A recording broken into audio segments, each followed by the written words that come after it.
Good morning, everybody, and welcome to November 1st. I hope everybody had a wonderful evening last night, and I hope everything was just as safe and sound as it possibly could have been. We have some late breaking news at the moment, as thousands of Sonoma County residents drove south Saturday. Away from the Kincaid fire, a team of researchers headed north toward the flames. About a mile from the inferno, they stopped to set up their equipment. In the distance, the fire was glowing and leaping into the night sky. "We were blown away from the flame length," said Craig Clements, director of the Fire Weather Research Laboratory in San Jose State University.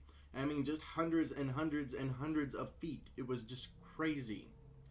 So at the moment, they have one, two, three, four, 6 different wildfires in one area. They're running rampant.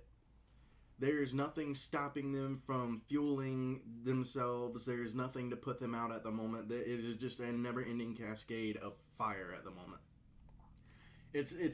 California is once again ablaze. There's nothing that's going to be able to stop it at the moment. It is too hot and too rampant. The Kincaid fire has burned almost 77,000 acres and was 60% contained as of Thursday morning. And to the south, near Los Angeles, the Easy Fire scorched at least 115,000, threatening thousands of homes in the Ronald Reagan Presidential Library. Nearby, some 7,000 people were evacuated because of the Getty Fire, which has destroyed 745 acres by Thursday.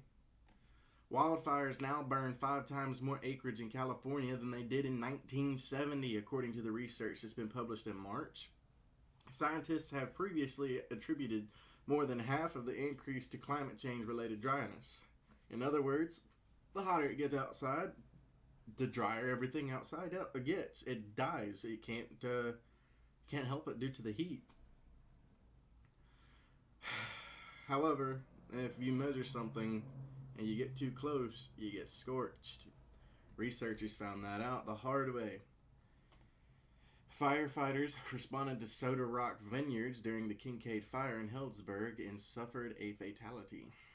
Clement and his team were using the meteorological researchers in the U.S. certified as firefighters, and one came a little too close. Over the last 15 years, scientists have worked on computer simulations of how fire and air interact, but they need observations from actual events or prescribed fires, controlled burns, to constrain the models and help them develop a useful predictive power. But unfortunately, due to the fact that every year it gets hotter and more stuff dies off due to the heat and dryness, all it takes is a spark. Unlike the ones in your fireplace, these glowing bits of carbon-based material can travel a mile from the main fire and spark a new front, and they often do.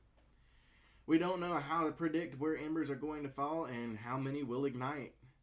Now we're trying to measure that in a field. Scientists once believed, wildfires propelled themselves forward as heat enveloped the surrounding area, raising temperatures to ignition points.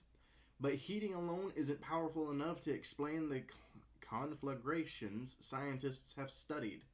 Now, researchers like Clements are focusing on how the flame itself ignites trees and vegetation.